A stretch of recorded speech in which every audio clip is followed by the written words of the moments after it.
Ilha. Nós temos o culto quarta-feira e domingo à noite. E eu creio em Deus, será uma bênção. E eu quero convidar você a ler comigo a palavra em João 8. João 8, versículo 12.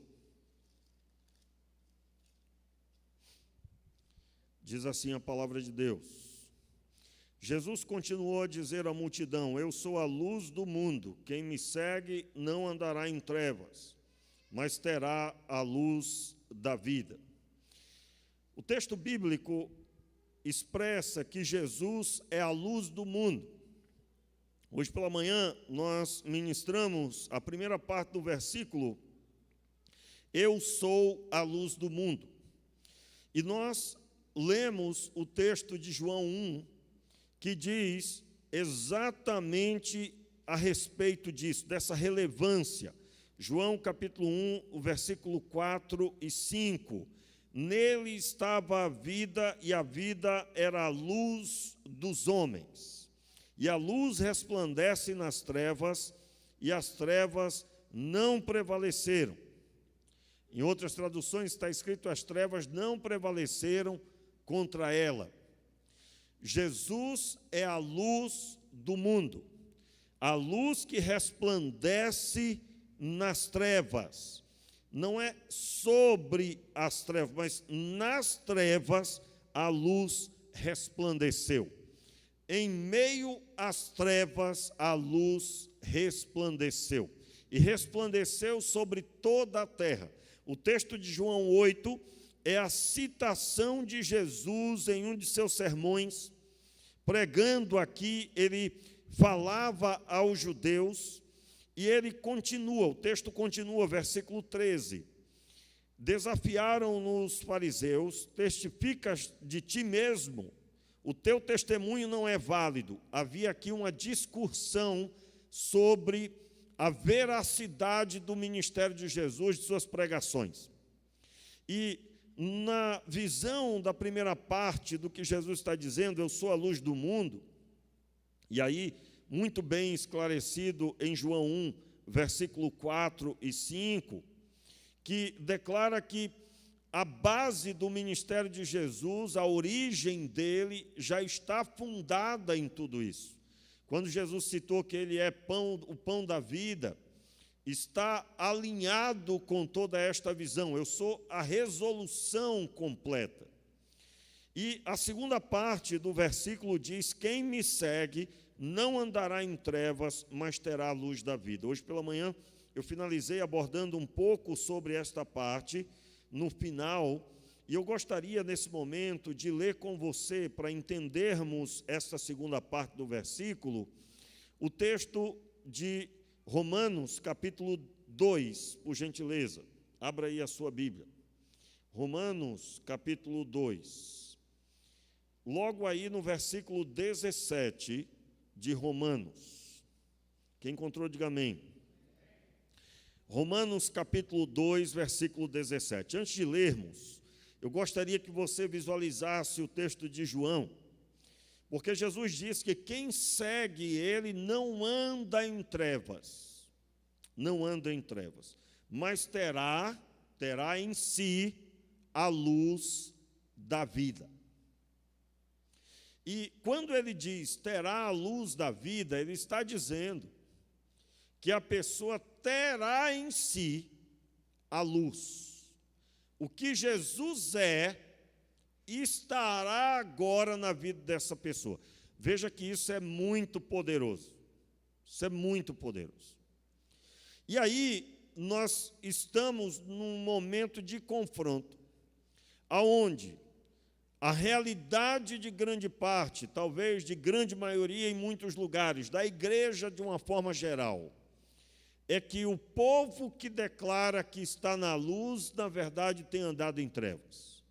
O povo que diz que a luz é Jesus, suas vidas passam longe da pessoa de Jesus. E para entender melhor isso, eu quero ler o texto de Romanos, capítulo 2, verso 17. Pois Paulo trata com os irmãos de Roma exatamente isso. Antes de lermos o verso 17, Observe o título que está logo no começo. Qual é o título que você tem aí? Na minha tradução, acima do versículo 1, tem um título assim: os gentios e os judeus igualmente culpados, o juízo de Deus. E aí tem uma vasta escritura a respeito disso. Mas especificamente, acima do verso 17, na minha tradução, atualizada e contemporânea, a nova atualizada contemporânea diz: os judeus são indesculpáveis. Indesculpáveis. E aí veja bem o que Paulo diz a respeito dos judeus. Lembrando que judeus aqui é aqueles que participam do judaísmo, que tem a lei como centro de sua vida, de sua fé. Veja bem o que diz a Escritura: se, porém, tu, que tens por sobrenome judeu, e repousas na lei, e te glorias em Deus, que conheces a sua vontade e aprovas as coisas excelentes, sendo instruído na lei, que estás persuadido de que és guia dos cegos e luz dos que se encontram em trevas. Só um instantinho aí nessa parte, pare aí e vamos continuar já. Mas o que Paulo está dizendo? Ele está fazendo um relato da conduta dos judeus. Eles se sentiam à luz daqueles que estão em trevas. Com o quê? Com o judaísmo. Com o judaísmo. Para aqueles que não sabem, o judaísmo era a religião do povo de Israel. Na sua totalidade, praticamente todos os judeus os israelitas eram judaizantes. E essa era a fé que por muitas vezes confrontou Jesus, repudiou Jesus e que conduziu Jesus para a cruz, no que diz respeito para manter os seus padrões que Jesus pregava contra e eles consideravam Jesus inadequado. É esse o nível do negócio. E aí Paulo agora está falando a esses judeus que estão em Roma, havia muitos deles em Roma, e ele está dizendo: olha, vocês, verso 19, que estão persuadidos de que são guias dos cegos e luz dos que se encontram em trevas. Aí ele continua, verso 20: instrutor de ignorantes, ou seja, de não conhecedores, mestre de crianças. Esse mestre de crianças aqui, você lembra aqui eu ensinando já, na época de Jesus, como é que era a educação bíblica. Até os 6 anos com os pais, aprendia-se a ler e escrever, e depois dos 6, 7 anos, a criança ia para a sinagoga. Quem é que ia ensinar essas crianças? Os judeus. Eram os fariseus, os saduceus, os escribas, eles eram os professores dessas crianças. E as sinagogas, tinha muitas sinagogas, inclusive porque os judeus não podiam andar determinados espaços distantes, porque era constituído trabalho. Então, aonde tinha uma sinagoga, eles se reuniam ao redor com as suas moradias, e assim vice-versa. Então, por isso que está escrito aí, mestre de crianças. Os irmãos estão entendendo? Digam amém. Continuando. Tendo na lei a forma da sabedoria e da verdade. Tendo na lei a forma da sabedoria e da verdade. Como assim? Eles pregavam que a lei é a sabedoria que todo mundo precisa. É a verdade que todo mundo precisa conhecer, é a lei. E aí Paulo continua: tu, pois, que ensinas a outrem, não te ensinas a ti mesmo? Tu que pregas que que não se deve furtar, furtas. Dizes que não se deve cometer adultério, e cometes. Abominas os ídolos e lhes rouba os templos. Tu, que te glorias na lei, desonras a Deus pela transgressão da lei. Ou seja, o que Paulo está dizendo é que eles ensinavam algo, mas eles cometiam aquele mesmo pecado que ensinavam. O texto, no verso 21, mais uma vez, eu gostaria que você lesse. Tu, pois, que ensinas a outrem, não te ensinas a ti mesmo, ou seja, era só ensino para os outros, mas eles não seguiam. Tu que pregas que não se deve furtar, e furtas. E furtas. Dizes que não se deve cometer adultério, e o quê? E cometes. Abominas os ídolos e lhe roubas os templos. O que Paulo está dizendo aqui? Vocês derrubam o templo, mas levam o ouro do templo. Vocês abominam os ídolos, mas se ele for feito de ouro, você leva o ouro que o ídolo tem. Querem o ouro que eles têm, mas abominam os ídolos. E aí ele segue, versículo 23, tu que te glorias na lei, desonras a Deus pela transgressão da lei, porque a lei não ensina isso. Verso 24, repita bem forte comigo.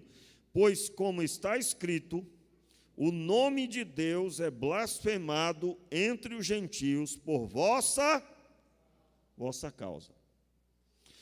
E aqui Paulo está falando para o povo de Israel, que era judaizante, fazia parte da religião judaica.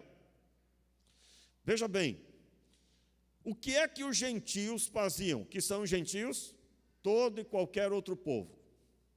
Todo e qualquer outro povo é considerado gentio. E o texto nos está mostrando algo muito semelhante à igreja do nosso tempo.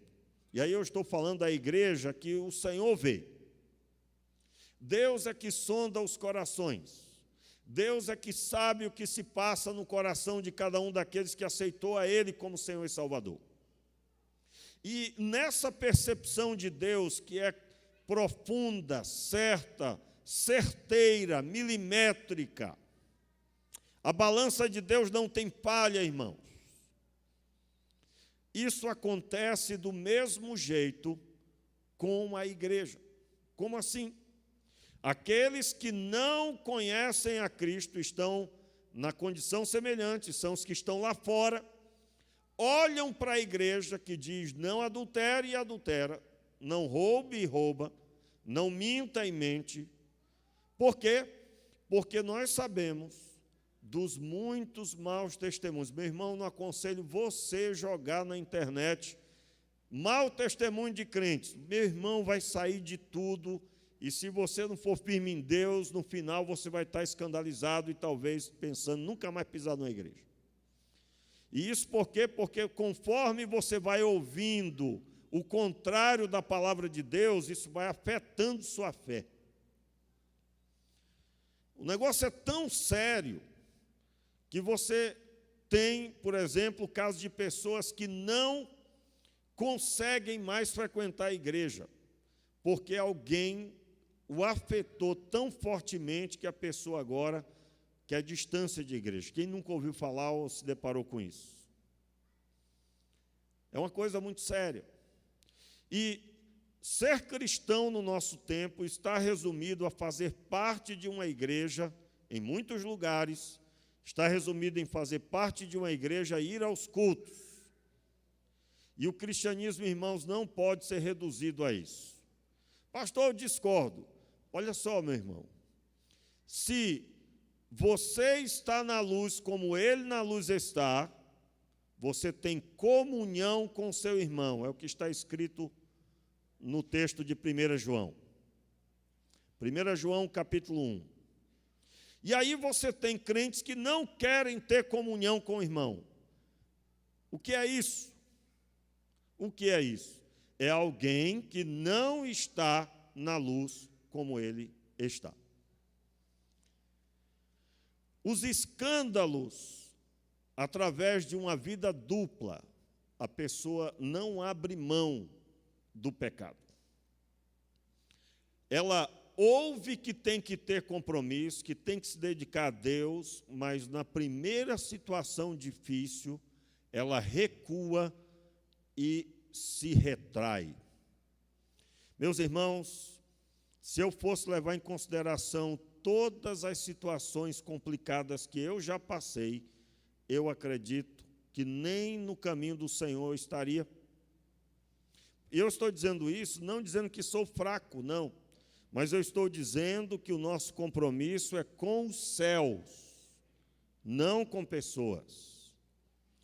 Nós não fomos chamados por pessoas, nós fomos chamados por Cristo.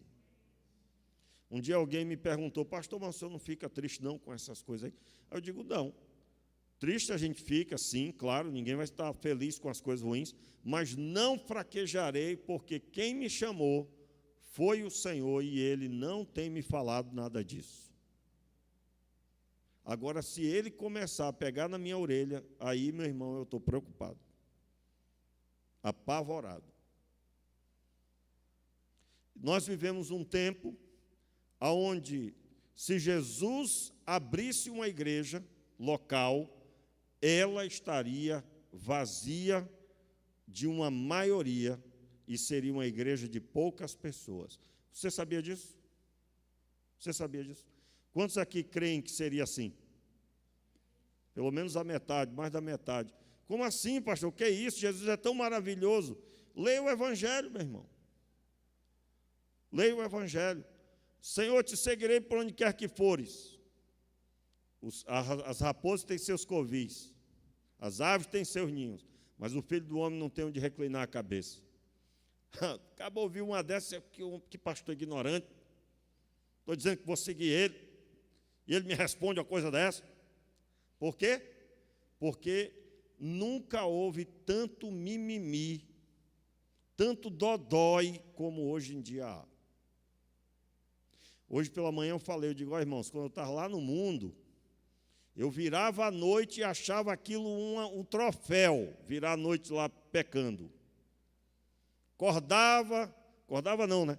Virava, amanhecia o dia na rua. Hoje em dia você chama uma pessoa para uma vigília, ela olha assim, mas meia-noite? Meia-noite? Eu não gosto disso não, o pastor fica perturbando a gente, tem que ir para a vigília. Não, irmão, nós não estamos fazendo nada. Não estamos fazendo nada ainda. E eu estou dizendo isso para você porque nós estamos com um desafio. Viver esta palavra. Jesus é a luz do mundo.